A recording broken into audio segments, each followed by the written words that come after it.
RKB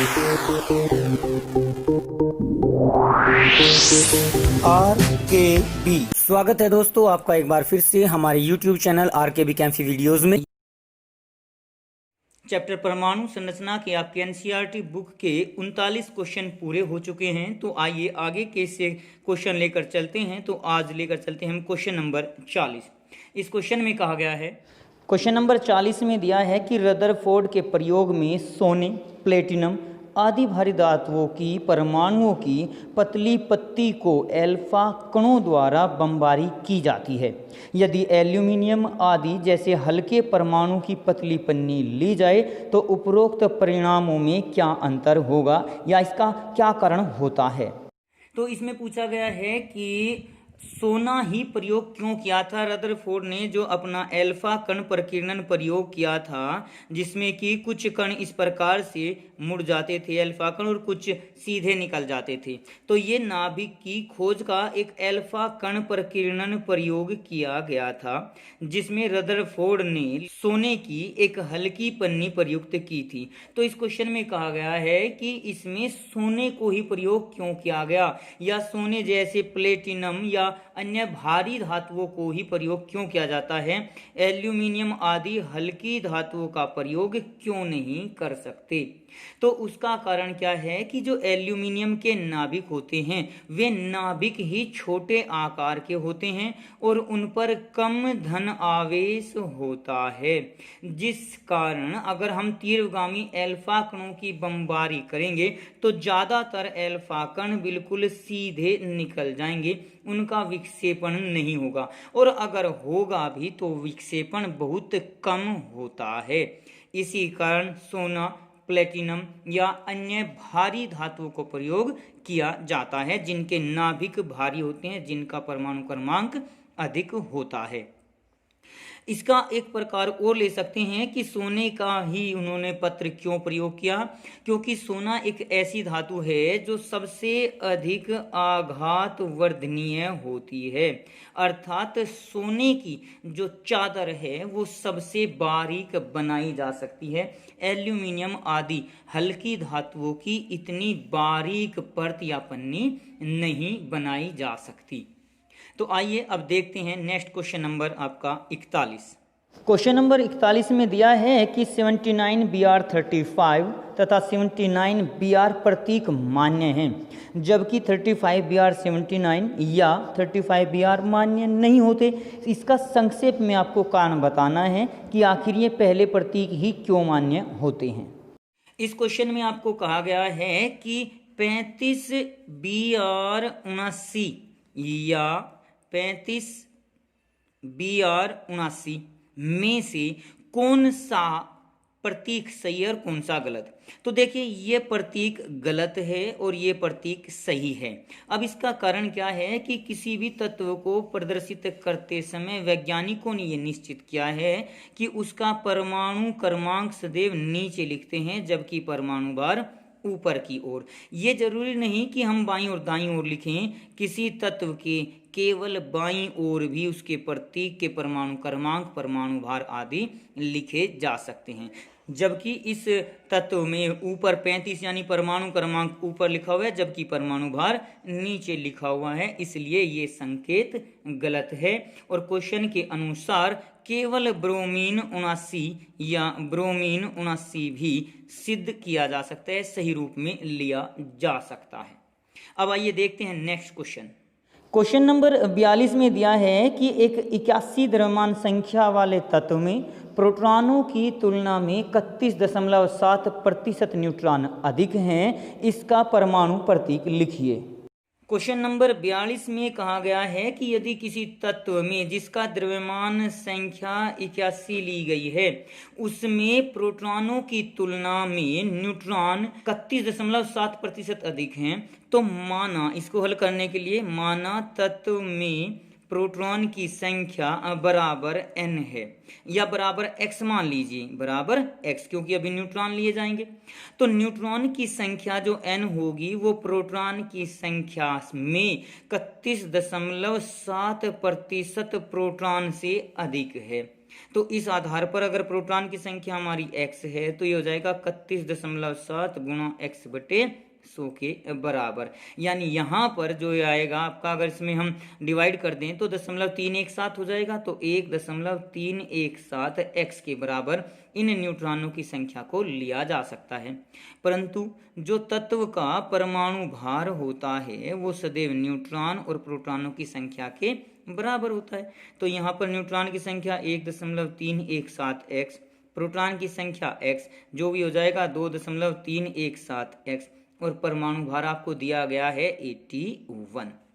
तो अब यहाँ से x का मान निकालेंगे तो 81/2.317 जो कि बराबर आ जाएगा आपका 34.96। लेकिन परमाणु भार द्रव्यमान संख्या जो होती है वो पूर्णांक के रूप में होती है, इसलिए हम इसको लगभग पूर्णांक के रूप में ले सकते हैं 35x। परमाणु क्रमांक जो आएगा प्रोटॉनों की संख्या, परमाणु क्रमांक होता है जो पूर्णांक होगा, तो इसलिए इसका मान 35 हो जाएगा। और अगर आपके याद हो तो 35 परमाणु क्रमांक किसका होता है? ब्रोमीन का 35। और परमाणु भार अभी आया था इसका 79, लेकिन यहाँ पर 81 दिया हुआ है, तो दिया गया तत्व हमारा ब्रोमीन है। इस प्रकार से हम इन तत्वों में प्रतीक में आपकी पहचान कर सकते हैं प्रोटॉन न्यूट्रॉन के आधार पर। चलिए नेक्स्ट क्वेश्चन लेकर चलते हैं। क्वेश्चन नंबर 43 में कहा है कि 37 द्रव्यमान संख्या वाले एक आयन पर ऋणावेश की एक इकाई है। यदि आयन में इलेक्ट्रॉन की तुलना में न्यूट्रॉन 11.1% अधिक हैं तो आयन का प्रतीक लिखिए, उसकी पहचान कीजिए।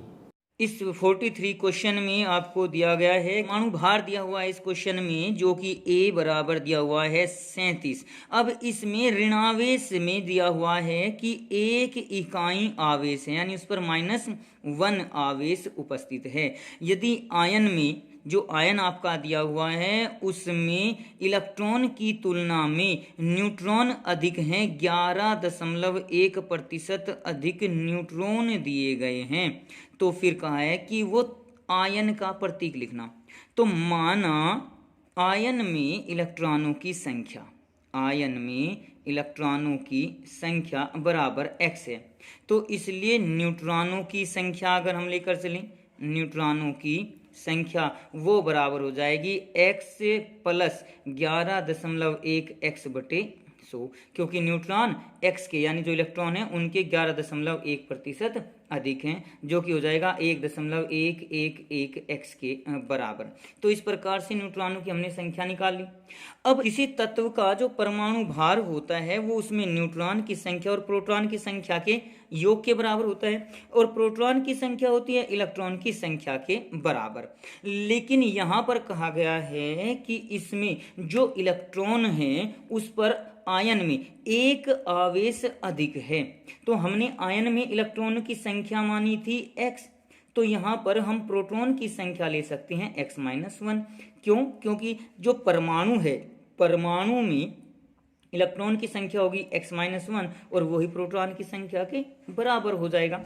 मैं दोबारा से बता रहा हूँ, हमारे आयन में एक आवेश अधिक है और हमने आयन में इलेक्ट्रॉन की संख्या मानी है x, तो परमाणु में x-1 यानी एक इलेक्ट्रॉन घटा देंगे, तो इसी आधार पर प्रोटॉन की संख्या भी x-1 के बराबर होगी।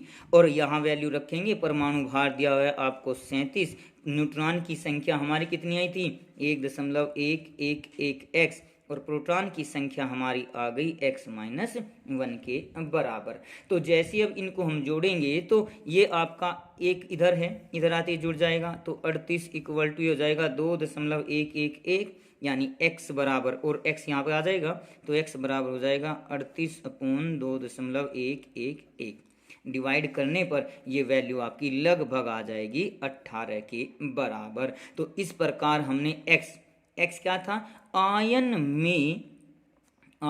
में इलेक्ट्रॉनों की संख्या, इसलिए परमाणु में इलेक्ट्रॉन की संख्या क्या आ जाएगी, परमाणु में इलेक्ट्रॉन बराबर हो जाएंगे 17 और प्रोटॉन भी हो जाएंगे 17, और न्यूट्रॉन जो हो जाएंगे आपके कितने हो जाएंगे, न्यूट्रॉनों की संख्या हमारी हो जाएगी इसके पश्चात 1.11 x कर सकते हैं, 1.111 x, जो कि बराबर हमारे लगभग 20 के आ जाएगी। तो परमाणु क्रमांक 17 पर हमारा कौन सा तत्व होगा, इसलिए तत्व आपका क्लोरीन होगा, जिसका परमाणु क्रमांक 17 और परमाणु भार 37 हो जाएगा, ये 20 जोड़ने के पश्चात। तो इस प्रकार से हम ये क्वेश्चन कंप्लीट कर सकते हैं।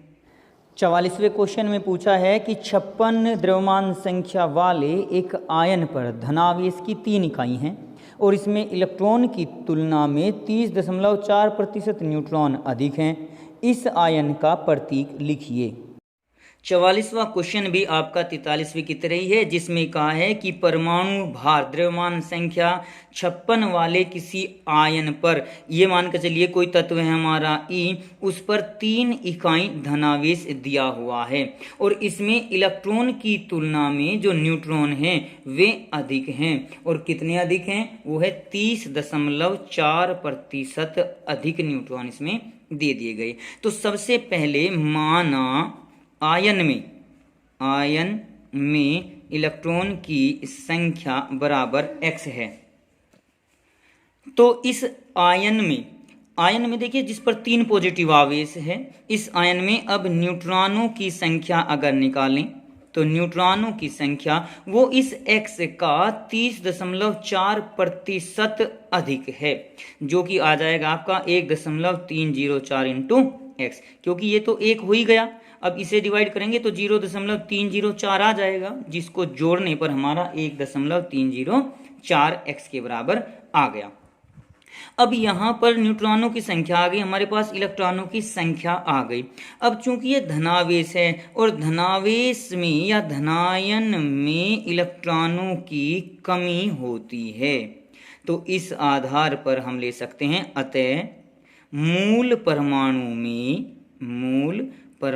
में इलेक्ट्रॉनों की संख्या वही बराबर हो जाएगी आपकी x, यहाँ थे तो 3 इसने त्यागे हुए हैं तो 3 इसमें जोड़ देंगे तो +3, और मूल परमाणु उदासीन होगा, इसलिए मूल परमाणु में प्रोटॉन की संख्या भी x+3 के ही बराबर होगी।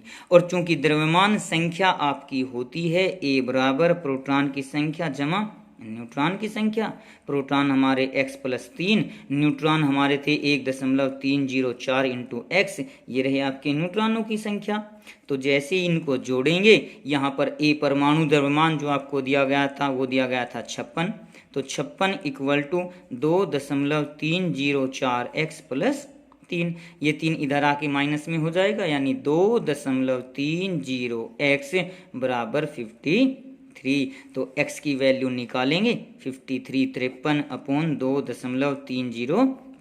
जो कि डिवाइड करने पर लगभग हमारा 23 के इक्वल आ जाएगा।